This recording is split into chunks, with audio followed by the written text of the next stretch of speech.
Ten, 9, 8, 7, 6, 5, 4, 3.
Symmetry seems to be absolutely fascinating to the human mind.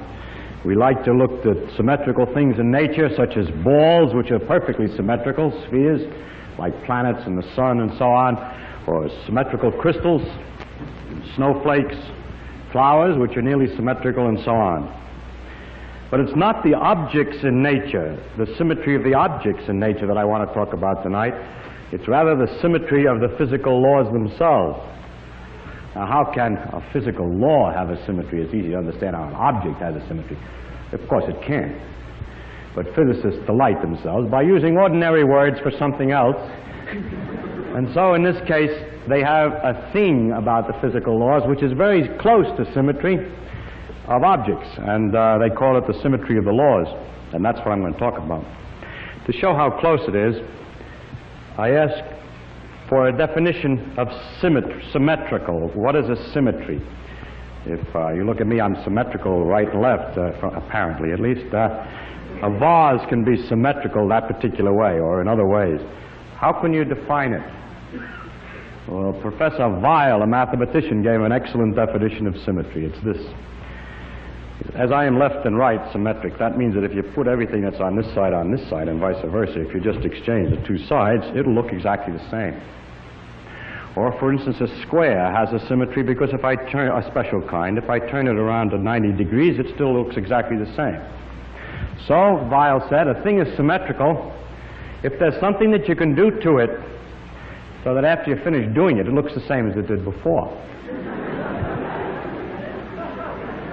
And then that is the sense in which we say that the laws of physics are symmetrical. That there are things that we can do to the physical laws or to our way of representing the physical laws which make no difference and leave everything unchanged in its effects. And this aspect of physical laws are what's going to concern us tonight. And we will take a number of examples. The simplest example of all of a kind of symmetry, as you'll see, it's not the same as you would have thought, left and right symmetric or anything like that. There's a symmetry called translation in space. That has the following meaning. If you build any kind of apparatus or do any kind of experiment with some things, and then go and build the same apparatus or do the same kind of experiment with similar things, but put them here instead of there, merely translate it from one place to the other in space, then the same thing will happen in the translated thing that would have happened in the original thing. It's not really true, actually. If I actually built such an apparatus and then displaced it 20 feet in that direction, it would get into the wall and there would be difficulties. It's necessary in defining this idea to take into account everything that might affect the situation, so that when you move the thing, you move everything. For example, if the system involved a pendulum, and I moved it 20,000 miles to the right, it wouldn't work right anymore because the pendulum involves the attraction of the Earth. But if I imagine I move the Earth and the equipment, then it will behave the same way. So the situation is that you must translate everything which may have any influence on the situation.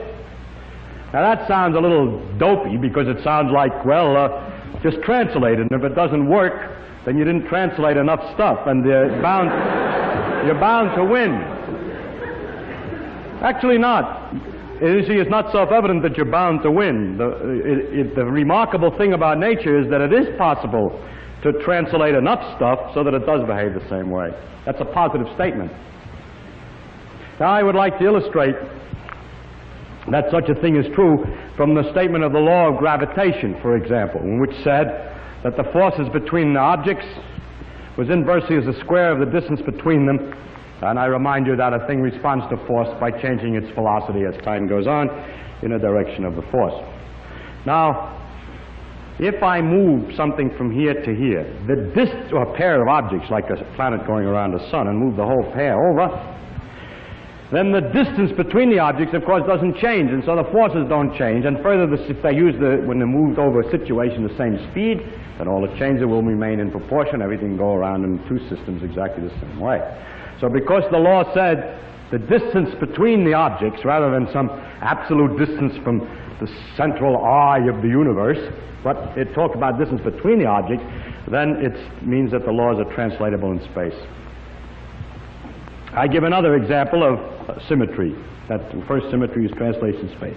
The next one could be called translation in time, if you like, but better just to say a delay in time makes no difference. If we start a planet going around the sun in a certain direction as it goes around, and if we start it all over again 2 hours later, or say 2 years later, with another beginning, starting the planet and the sun going in the same way, it'll behave in exactly the same way. Because again, the law of gravitation, as stated, talks about the velocity and never talks about the absolute time and when you were supposed to start measuring things.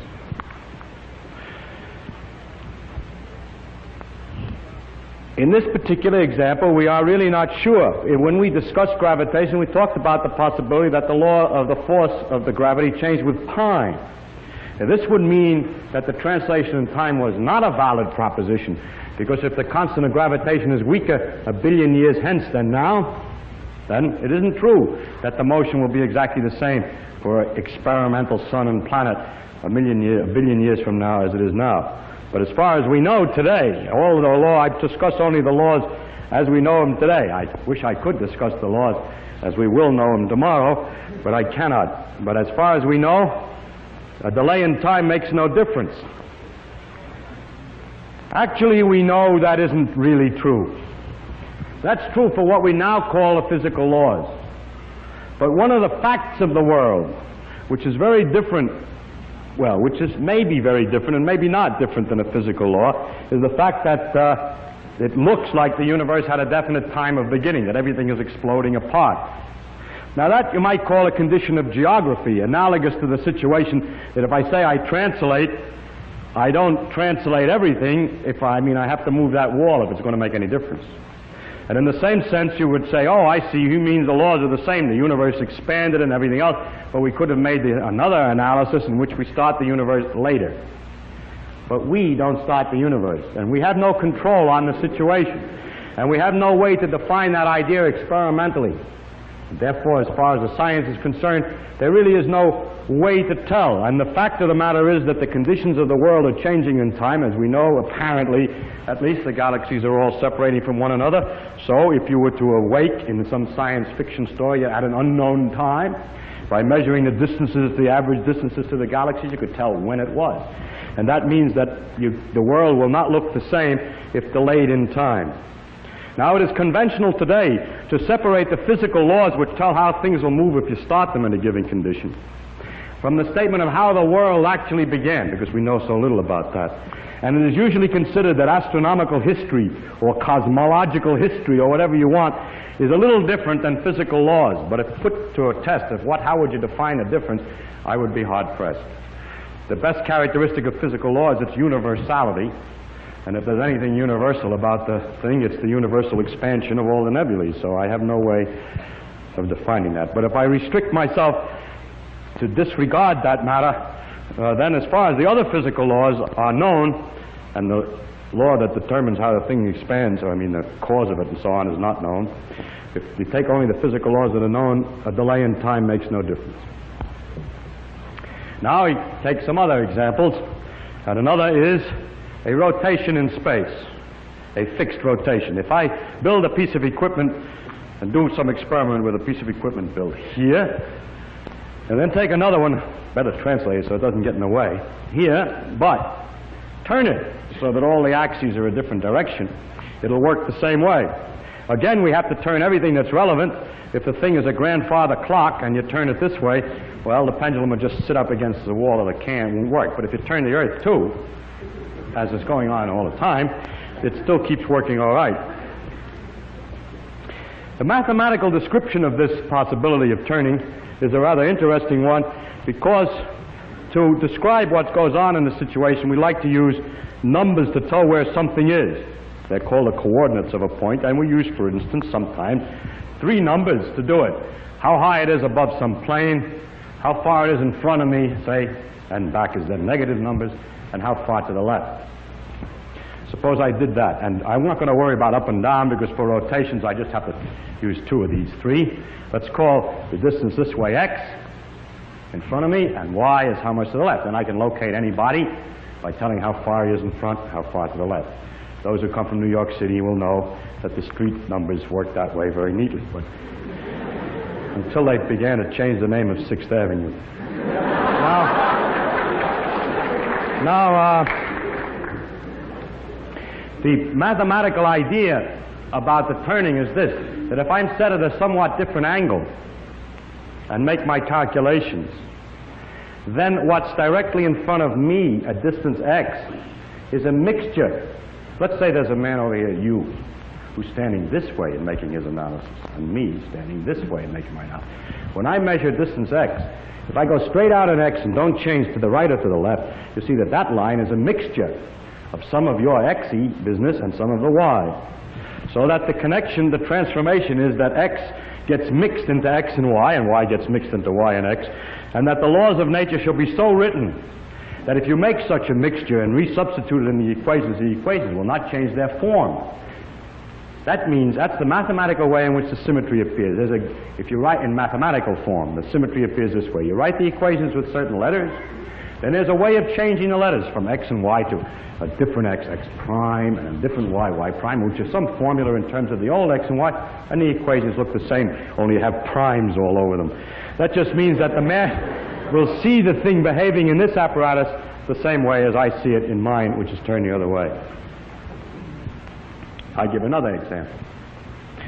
This example is very interesting. It's a question of uniform velocity in a straight line. It is believed that the laws of physics are unchanged under the symmetry, under the operation of making a uniform velocity in a straight line.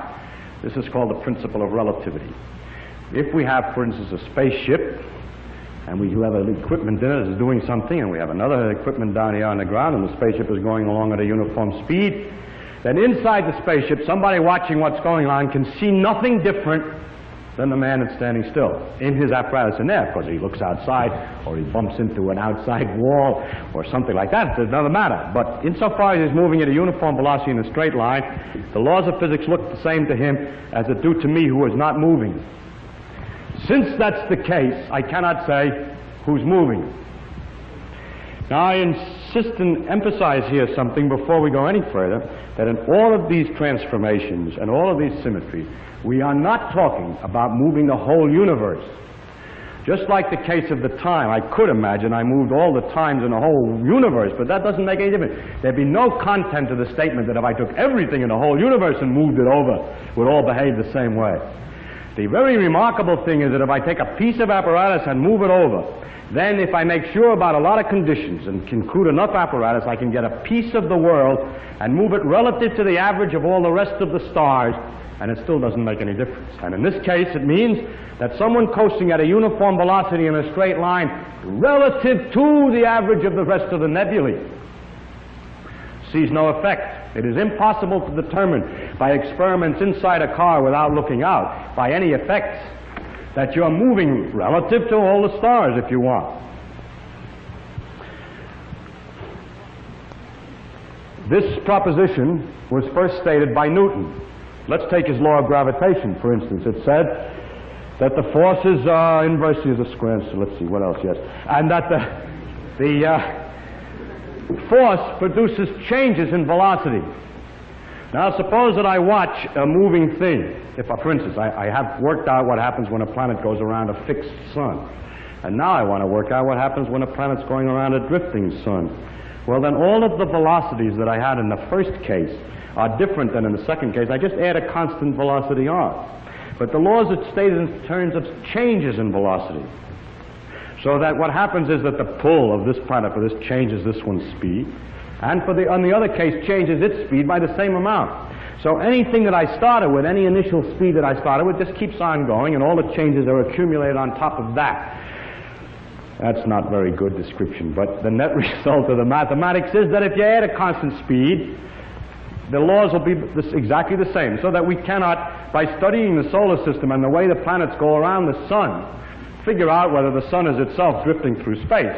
There's no effect of such a drift through space on the motion of the planets around the sun, according to Newton's law, so that Newton said, the motion of bodies among themselves is the same in a space, whether that space is itself at rest relative to the fixed stars or moving at a uniform velocity in a straight line. Now it turns out that as time went on, new laws were discovered after Newton, and those were the laws of electricity by Maxwell. And one of the consequences of the laws of electricity were that there should be waves, electromagnetic waves, light in fact is an example, which should go at 186,000 miles a second flat. I mean by that, 186,000 miles a second, come what may. So then it was easy to tell where rest was, because a law like if light goes 186,000 miles a second is certainly not one, or at first sight, is certainly not one which is quite right, which will permit one to move and get the same law, because it's evident, is it not, that if you're in a spaceship going 100,000 miles a second in that direction, and I'm standing still and shoot a light beam at 186,000 miles a second, you look out the window, or if I shoot the beam through a little hole through your ship, as it goes through your ship, since you're going 100,000, the light's going 186,000, light is only going to look like it's passing you at 86,000 miles a second. But if you do the experiment, it looks like it's going 186,000 miles past you and past me. The facts of nature are not so easy to understand, and the fact of the experiment was so obviously counter to common sense that there are some people who still don't believe the result. But experimentally, time after time, experiments indicated that the speed is 186,000 miles a second, no matter how fast you're moving. And now the question, how could that be? Poincaré proposed that one take as one of the principles of nature that the Maxwell's principles, the Maxwell's equations are right, and that the mathematical changes needed to compare a system moving and a system standing still that come, in that case, should be, well, I'm making it sound too complicated. I'll come back and change the way of stating it.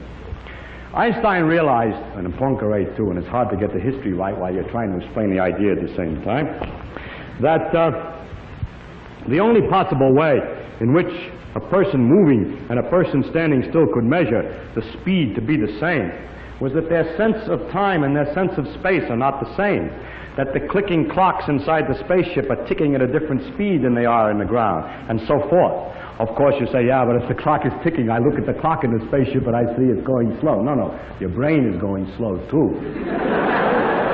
So by making sure that everything went just so inside the spaceship, it was possible to cook up a system by which in the spaceship it would look like 186,000 spaceship miles per spaceship second, whereas it looks like 186,000 my miles in my seconds at the same thing. It was a very ingenious thing to be able to do. It turns out remarkably enough to be possible. I mentioned already one of the consequences of this principle of relativity, that you cannot tell how fast you're moving in a straight line, in which we had two cars, and there was an event.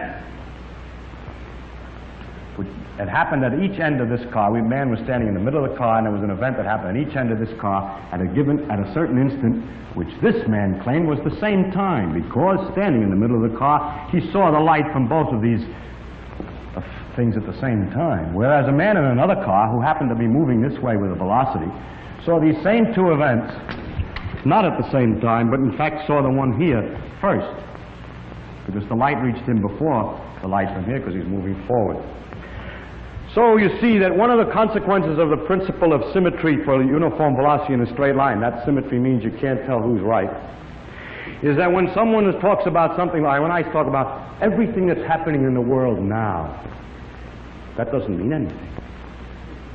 If you're moving along at a uniform velocity in a straight line, everything that happens at now, simultaneous, is not the same events as my now, even though we're passing each other. Our instant here is the same, but somewhere else we cannot agree what now means at a distance.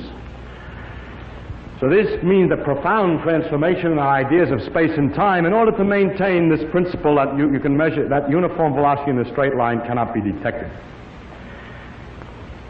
Actually, what's happening here is that a little bit that the time, from one point of view, two things that are simultaneous seem from another point of view to be not at the same time, provided they're not at the same place, that they're far apart in distance.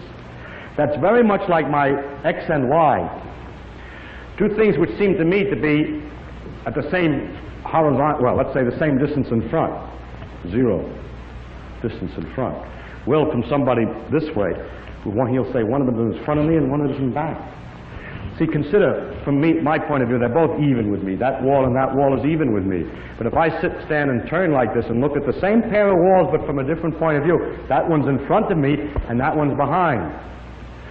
And so it is that the two events which from one point of view seem to be at the same time, from the other point of view seem to be at different time, and the generalization of the two-dimensional rotation that I'm talking about into space and time was made, so that the time was added to the space to make a four-dimensional world. And it's not merely an artificial addition to say, well, we add time to space because, as it sees in most of the popular books, you can not only locate a point, but you have to say when. That's all true, but that doesn't make it real space. That just puts two things together. Real space has, in a sense, the characteristic that looked at from a different, it's possible to look at it from a different point of view, that has an existence that is not, that it has an existence that's independent of the particular point of view, that there's a commonness, that a certain amount of time can get mixed up with a certain amount of space. So that space and time must be completely interlocked, and after this discovery, Minkowski said that space of itself and time of itself shall sink into mere shadows, and only a kind of union of the two shall survive. I bring this particular example up in such detail because it is really the beginning of the study of symmetries in physical laws. It was Poincaré's suggestion to make this analysis of what you can do to the equations and leave them alone. It was Poincaré's attitude to pay attention to the symmetries of physical laws. The symmetries of translation, space, delay, and time, and so on, were not very deep, but the symmetry of uniform velocity in a straight line is very interesting and has all kinds of consequences. Furthermore, by these consequences were extendable into laws that we did not know. By guessing that this principle is true with the disintegration of a mu meson, we don't know why the mu meson disintegrates in the first place. We can tell a lot about it by the proposition that we can't use mu mesons to tell how fast we're going in a spaceship either. And that tells us something, at least, about the mu meson disintegrations. There are many other symmetries of some of them are of different kinds. I just mentioned others. Another one is that you can replace one atom by another of the same kind, and it makes no difference to any phenomenon. Now, you say, yeah, what do you mean by the same kind? You mean one way, you replace it by the other one, it doesn't make any difference. It looks like physicists are always talking nonsense in a way, isn't it? Because there are many different kinds, and if you replace one by one of a different kind, it makes a difference, but if you replace one by the same kind, it doesn't make any difference, and that just seems like a circular definition. But the meaning of the thing is that there are atoms of the same kind. that it is possible to find groups, classes of atoms, that you can replace one by another of the same kind, and it doesn't make any difference. There are such things. Since the number of atoms in any little tiny piece of material is 1 followed by 23 noughts or so, it's very important that they're the same, that they're not all different kinds. And it's really very interesting that we can classify them into a limited number of a few hundred atoms, so that the statement that we can replace one atom by another of the same kind has a very great amount of content. It has the greatest amount of content in quantum mechanics, and it is impossible for me to explain how, partly, but only partly because this is an audience that is mathematically untrained. It's quite subtle anyhow. But in quantum mechanics, the proposition that you can replace one atom by the same kind has marvelous consequences. It produces peculiar phenomena in liquid helium, the liquid that flows through pipes without any resistance, just coasts on forever. That has all kinds of consequences. In fact, it's the origin of the whole periodic table of the elements and the force that keeps me from going through the floor. But I can't go into that particular thing, but I want to emphasize the importance of looking at these principles. By this time, you're probably convinced that all the laws of physics that are symmetric under any kind of change whatsoever. So I have to give a few ones that don't work. First one, change of scale. It is not true that if you build an apparatus and come over here and build one twice as big, every part made exactly the same kind of stuff, but twice as big, that it will work exactly the same way. You who are familiar with atoms are aware of this fact, because if I made it 10 billion times smaller, I would only have 5 atoms in it. And I can't make a machine tool, which this thing is with screw threads and so on, out of 5 atoms. So it's perfectly obvious if we go far enough that we can't change the scale. But even before the complete awareness of the atomic picture was developed, it became apparent that this law isn't right. You've probably seen in the newspapers from time to time somebody who's made a cathedral with matchsticks. Several floors and beautifully delicate and everything, just more Gothic than any Gothic cathedral has ever been. More delicate. Why don't we build big ones like that with great logs, with the same degree of ginger cake, the same enormous degree of detail? And the answer is, if we did, it would be so high and so heavy it would collapse. You say, yeah, but you forgot when you're comparing two things, you must change everything that's in the system. The little cathedral made with matchsticks is attracted to the earth. So to make the comparison, I should make the big cathedral attracted to an even bigger earth. Too bad. A bigger earth would attract it even more, and the sticks would break even more surely.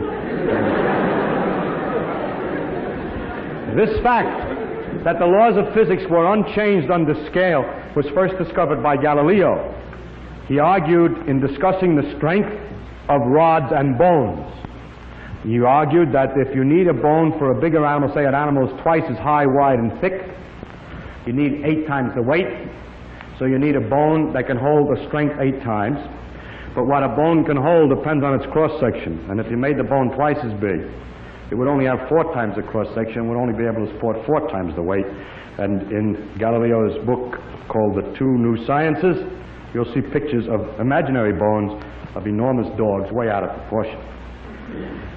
Galileo felt that the discovery, I suppose he felt, I don't know, but the discovery of the fact that the laws of nature are not unchanged on the change of scale was as important as his laws of motion, because they're both put together in a tome called On Two New Sciences. Now I go on to another example of something that is not a symmetry law, and that is, it is not true that if you're spinning at a uniform angular speed in a spaceship, you can't tell that you're going around. You can't. Everything gets thrown to the walls. I was going to say you get dizzy, but that soon passes. There are a lot of effects, however. Things do get thrown to the walls from the centrifugal force, or however you wish to describe it. I hope that there's no teachers of freshman physics here to correct me. But it is possible to tell that the Earth is rotating by a pendulum or by a gyroscope. And you're probably aware in various observatories and museums and so on have these so-called pendulums that proves the Earth is rotating without looking at the stars. So it is possible to tell that we are going around at a uniform angular velocity on the Earth without looking outside, because the laws of physics are not unchanged by that. Many people have proposed that really you're rotating relative to the galaxies, see? And if you would turn the galaxies too, it wouldn't make any difference. Well, I don't know what would happen if we would turn the whole universe, and we have at the moment no way to tell, nor at the moment do we have a theory which describes the influence of a galaxy on things here, so that it comes out of this theory in a straightforward way, and not by cheating or forcing or anything like that, in a straightforward way, that the inertia for rotation, that the effects of rotation, the fact that a spinning bucket of water has a shape in the surface like this, that this is the result of a force from the objects around. That's not known to be the case. That this should be the case was called Mach's principle, but that it is the case has not yet been demonstrated. But the real question is, the more direct experimental question is that if we're rotating at a uniform velocity relative to the nebulae, do we see an effect? The answer is yes. If we're moving in a spaceship at a uniform velocity in a straight line relative to the nebulae, do we see an effect? The answer is no. Two different things. So don't say all motion is relative. That's not the content of relativity. Relativity says that uniform velocity in a straight line is undetectable. Relative to the nebulae is undetectable. Now the next symmetry law that I would like to discuss is an interesting one that has an interesting history, and that's the question of reflection in space. If I build a piece of apparatus, let's say a clock, and then I come over here and I build another clock exactly the same way, but like this one looks in a mirror. I don't mean I look at this one in a mirror only. I mean I build another clock which is built to be a Chinese copy of what the other one looks like in a mirror.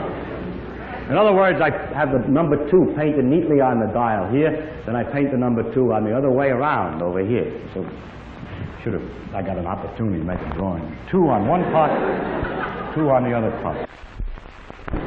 Each spring which is wound one way in one clock is wound in the corresponding opposite way in the other clock. They match each other like two gloves, right and left.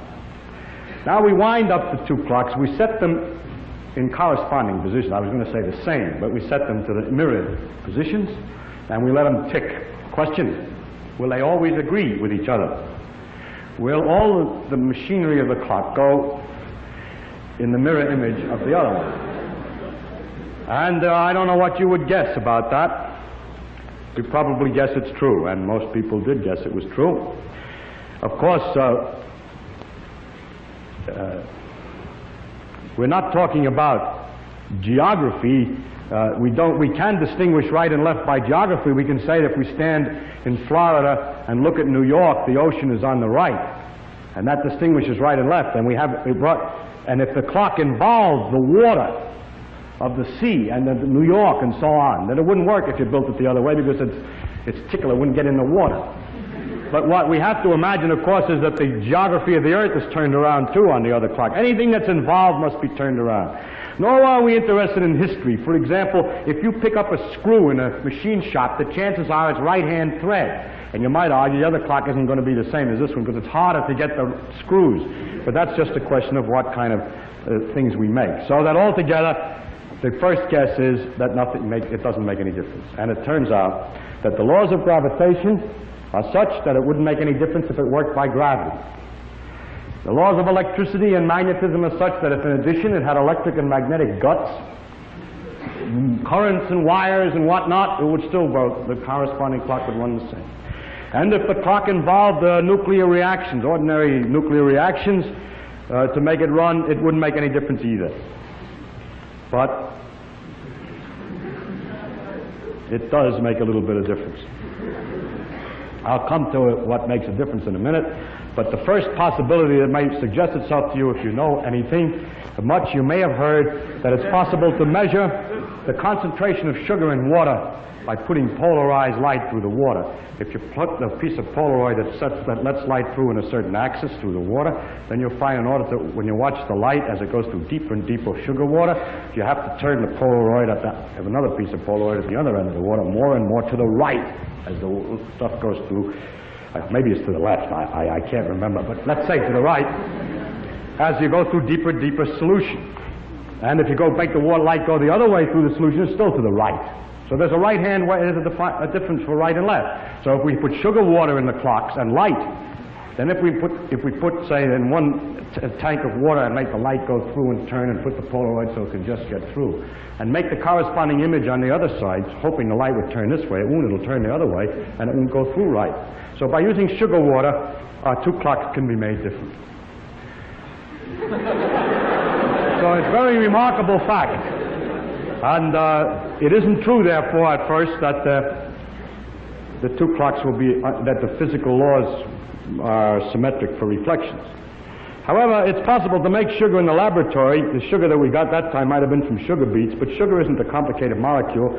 And it's possible to make sugar in the laboratory out of carbon dioxide and water, and going through lots and lots of stages in between, and make artificial sugar. When you put the artificial sugar in there, which is chemically and measured in every way, it seems to be the same, it doesn't turn the light.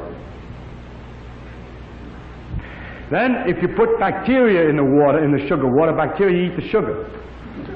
Now, when you let the bacteria eat the sugar, and then try with what's left, it turns out, first, they only eat half the sugar. The artificial sugar. Second, when you're all done, it turns to the left, the stuff that's left. And now, you find the explanation to all this is the following. And sugar is a complicated molecule, a set of balls, atoms, in some complicated arrangement. If you make exactly the same arrangement, but left as right, like if the arrangement is complicated like this, then you make one the same way. Then every distance between every pair of atoms is the same, in one as in the other. The energy of the molecules is exactly the same. And for all chemical phenomena not involving life, they're the same. But living creatures find a difference. The bacteria eats one kind and not the other. The sugar that comes from sugar beets is only one kind, all left-hand molecules. And so, or right-hand, and so it turns the light one way. The bacteria can only eat that kind of molecules. When we manufacture the sugar from substances which themselves are not asymmetrical, simple gases, we make both kinds in equal number. Then, if we let the bacteria eat, they'll eat the kind they can eat, and the other is left, and that's why it comes out the other way.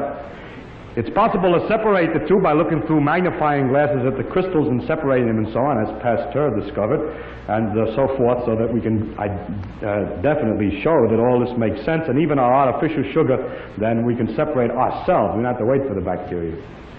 But the interesting thing is that the bacteria can do this. Does that mean that the living processes don't obey the same laws and so on? Apparently not. It seems that in the living creatures there are many, many complicated molecules, and they all have a kind of thread to them. One of the most characteristic molecules in living creatures are proteins, and it takes a little while to explain the details, but let's put it very simply. They have a corkscrew property, and they go, let's say, to the right. Now, as far as we can tell chemically, if we could make this chemically, the same thing to the left. It would not function biologically because it wouldn't, when it met the other proteins, fit the same way. That is, a left-hand thread will fit a left-hand thread, but left and right don't fit very well the same way. So the bacteria, having a left-hand thread in their chemical insides, can distinguish the left and right sugar. How did they get that way? Physics and chemistry cannot distinguish the molecules. They can only make both kinds, but biology can. It's easy to believe that the explanation is that in a long, long ago, when the life processes first began, some accidental molecule got started and propagated itself by reproducing itself, and so on until after many, many years, these funny-looking blobs with the prongs sticking out yak at each other. But they are nothing but the offspring of the first few molecules, and then the accident of the first few molecules that it happened to form one way instead of the other. It has to be one or the other. So the thing that reproduces itself is either left or right, and then it goes on and propagates this on and on. It's much like the screws in the machine shop. Use right-hand thread screws to make new right-hand thread screws, and so on. So this is probably one of the deepest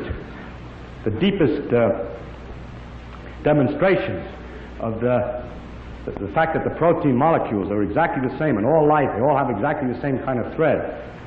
It's probably one of the deepest demonstrations of the uniformity of the ancestry of life, the common ancestry of all life, and from back, in fact, to the completely molecular level.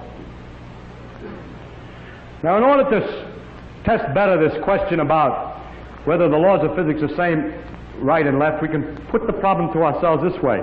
Suppose that we were in telephone conversation with a Martian or an Arcturian or something. We don't know where he is, and we would like to describe things to him. We want to tell him about things. We say, oh, how is he going to understand the words? So that's been studied very much by Professor Morrison here.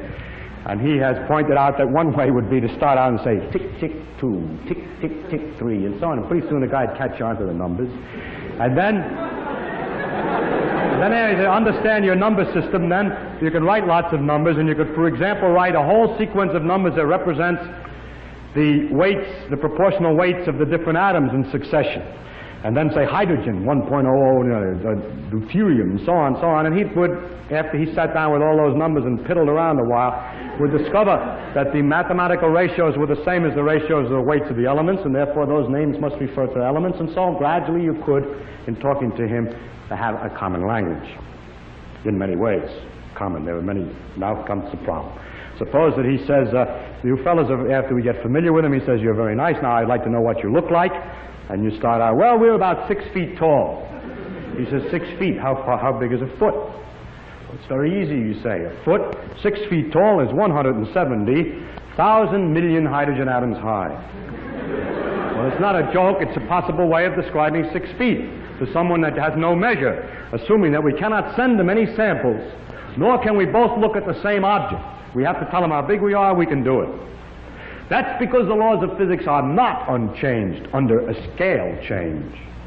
So we can use that fact, to use the properties of the scale to determine, you can use that fact to determine the scale.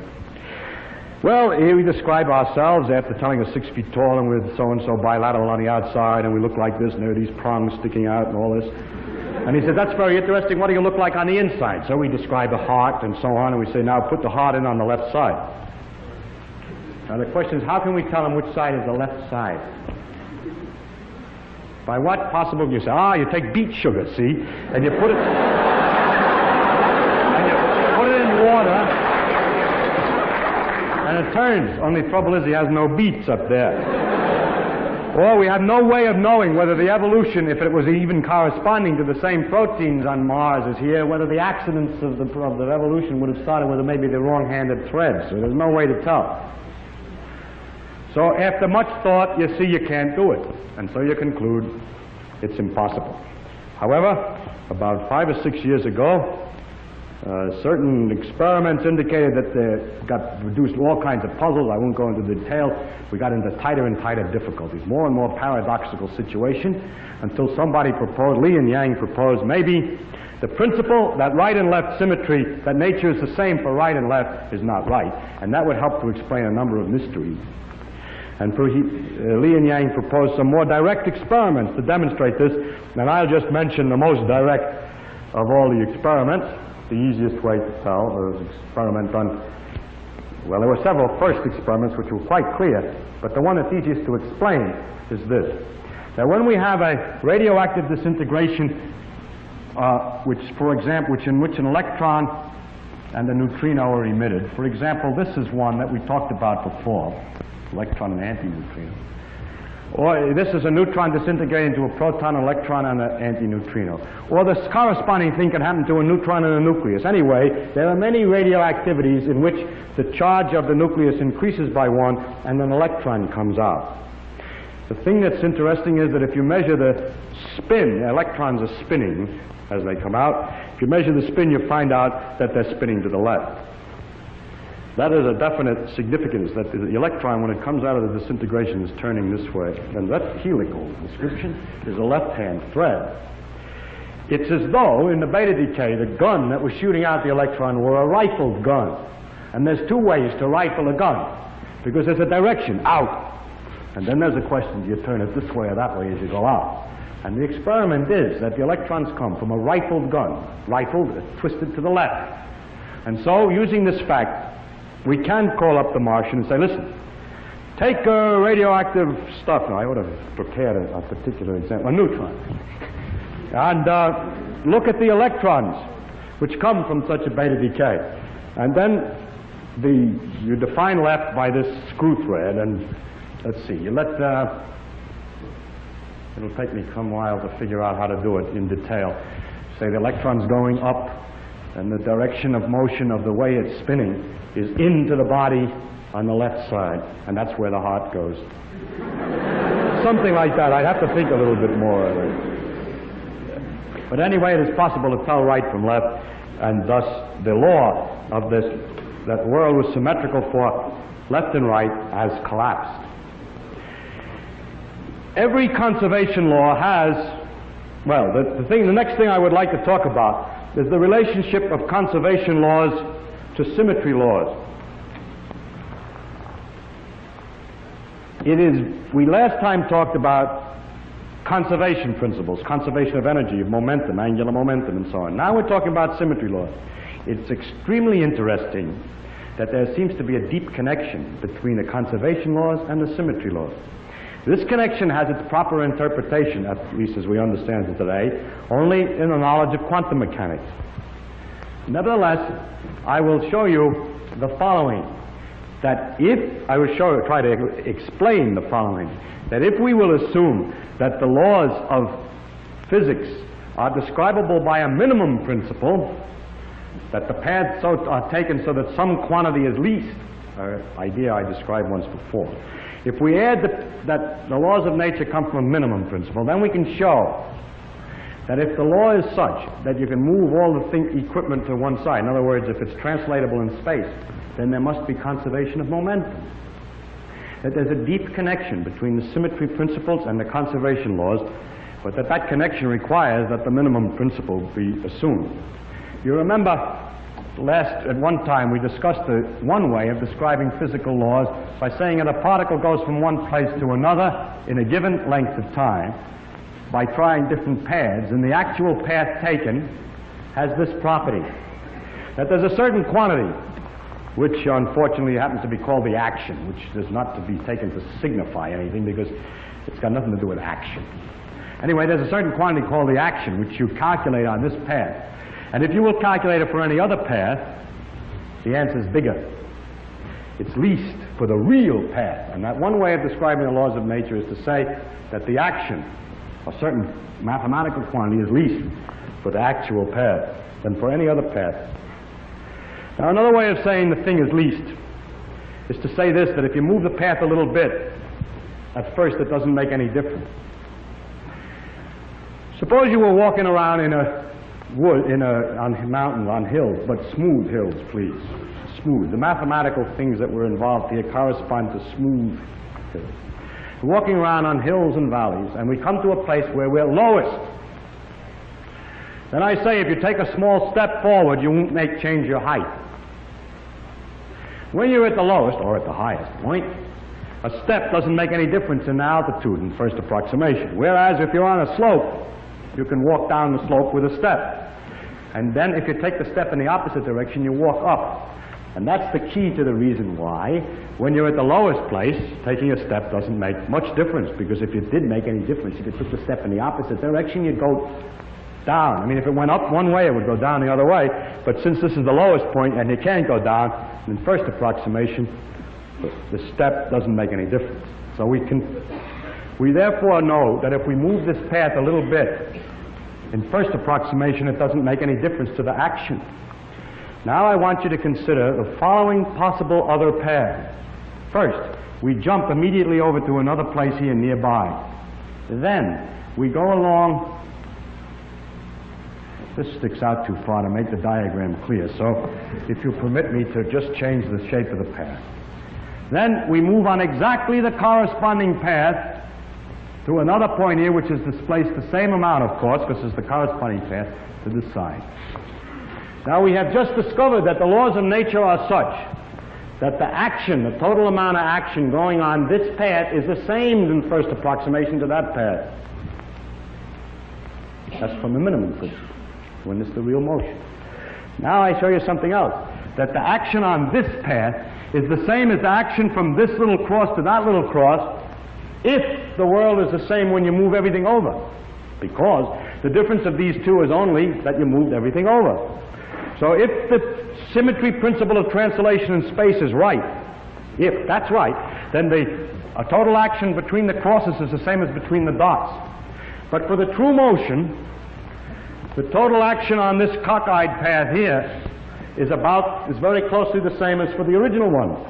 So subtracting equals from equals and so on and so on. Anyway, you can probably see, therefore, that the contribution from this little section and from this little section are equal. But in making this little motion, we're going this way. And making this one, we're going the other way. So if we make the contribution of this taken as the effect of moving that way, and the contribution of this thinking of it as an effect of moving that way, but taking it the other sign because it's the other way, we see that there is a quantity here which has to match the quantity here to cancel out, which is the effect on the action of a little tiny step to in the x direction. So there is that quantity, the effect on the action of a small step in the x direction is the same at the beginning as at the end. There is a quantity, therefore, that doesn't change as time goes on, provided minimum principle works and symmetry principle of displacement in space is right. And this quantity, which doesn't change, is in fact exactly the momentum we discussed last time. A corresponding argument for the displacement in time, the delay in time, comes out as the conservation of energy.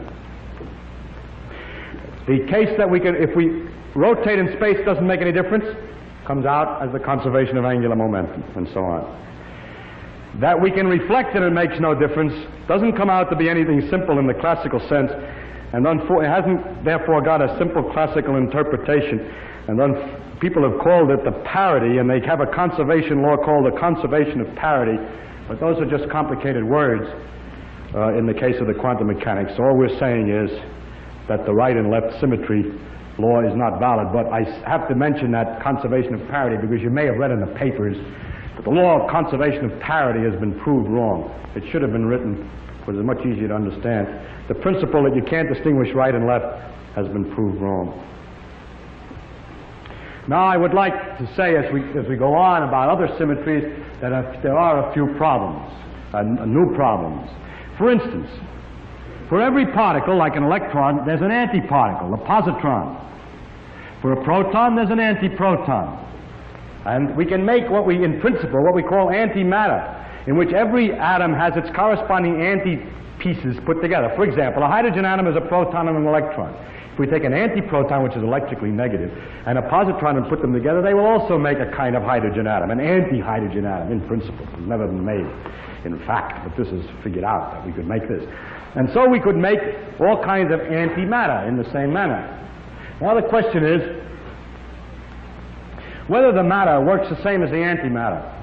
And as far as we know, it does. And one of the laws of symmetry is that if we make stuff out of antimatter, it'll behave the same way as we make the corresponding stuff out of matter. Of course, if they come together, they annihilate, there are big sparks and everything else. And it was believed that this is true, that matter and antimatter have the same laws. Now the next question is this. Once it's found that the left and right is wrong, the left and right symmetry is wrong, an important question comes. If I look at this integration but with antimatter, an anti-neutron goes into an antiproton plus an anti-electron, so that's an positron, plus a neutrino. The question is the antimatter behave like the matter in the sense that it comes out left-hand thread, or does it behave the other way? And it turns out, we think up until a few months ago, that it behaves the opposite way, and that the antimatter behaves like it goes to the right, where matter goes to the left. And so there was another principle that, in fact, we really can't tell the Martian which is right and left, because if he happens to be made out of antimatter, he'll get the thing the other way, because when he does his experiment, his positrons are coming out, puts the heart on the wrong side. And so you can see that if you telephone the Martian and explain how to make a man, and suppose he makes one and it works. Well, let's make it, and he explained to him also all our social conventions and so on. Then when we go finally to meet this man, after he tells us how to build a sufficiently good spaceship, we go to meet this man and you walk up to him, and if you put out your right hand to shake hands, if he puts out his right hand, okay, but if he puts out his left hand, watch out, because the two of you...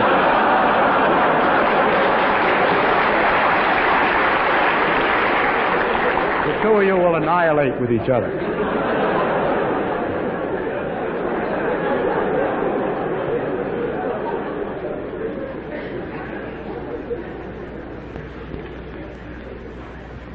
These are all the symmetries that I have time to tell you about.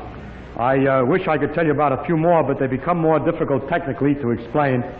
And there are, but more into it, but there are some very remarkable things, which are the near symmetries. The remarkable feature of this effect that we can distinguish right and left is that we can distinguish right and left only with a very weak effect, with this beta disintegration.